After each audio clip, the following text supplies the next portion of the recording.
I think it's 100% the parents' responsibility, the parents' choice of how they teach their child. I definitely would be fighting to bring it back to the family, not the school. The school should be teaching math, English, geography, science, not your sexual orientation. So, Ladies and gentlemen, welcome to our show. I'm Moka Bezirgan with Media Bezirgan, and today my guest is from Maverick Party, running for the by-election of Calgary Heritage Riding, and his name is Dan Irving. Mr. Dan, welcome to our show. thank you for having me on the show. Yes, thank you for coming.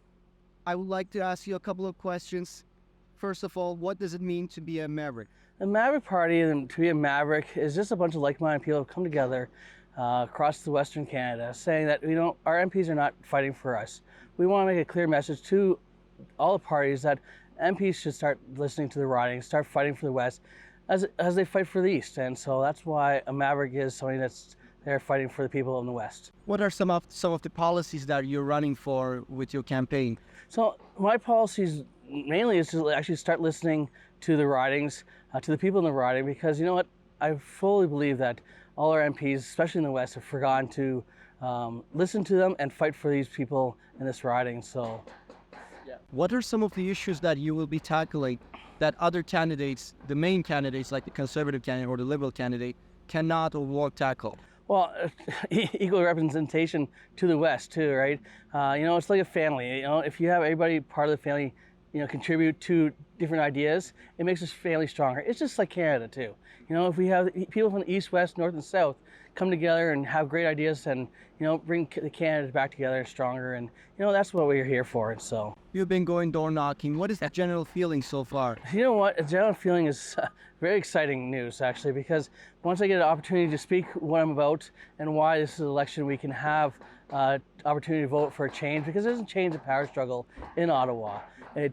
So it doesn't, if the Liberals win, it's not going to change anything. But if we win, we'll be a constant billboard saying, hey, the West wants to be part of Canada. We want to be included in decision making and talks, and to make Canada as great as possible as it can be. Yes, and the sentiment from the people that I interview, the people that I speak to, is that they are feeling like Alberta is being robbed from its wealth, it's being exploited, its economical potential is being stifled. Are you going to do anything about that? Oh, for sure. It's not just Alberta. It's not just Calgary. It's actually all the West, from Manitoba to BC and the North too, right? We're getting held back left, right, and center. And you know what?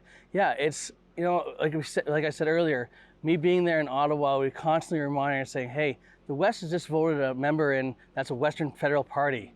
And that's going to really shake the world in Parliament in Ottawa. And you know what? They're going to start saying, okay, what do we need to do to actually get that seat back?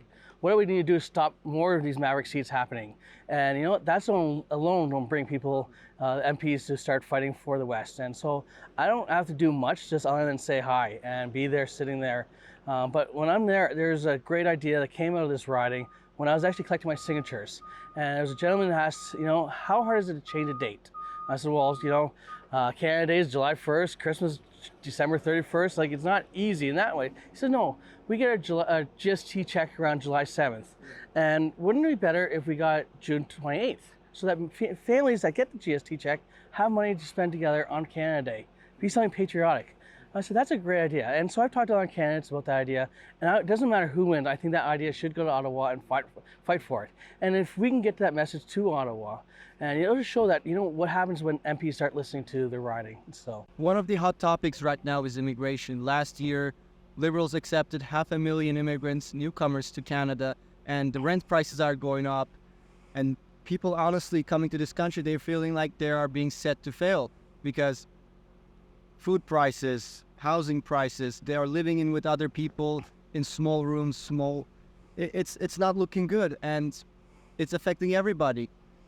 What is your stance on immigration? So my stance on immigration is there should be, for sure, protocol on how to do it properly. Definitely we should be able to open our doors to help people like we do with our neighborhoods. We help each other out when times of need. But we need to make sure our family's taken care of first. And if you only have $10 left, you can't donate it. You got to buy food for your family. And so we need to make sure Canada's strong first and healthy, and before we open the doors. And as long as we're doing it transparently, what we're asking the people to come in, and can Canada support those people if something goes sideways for them.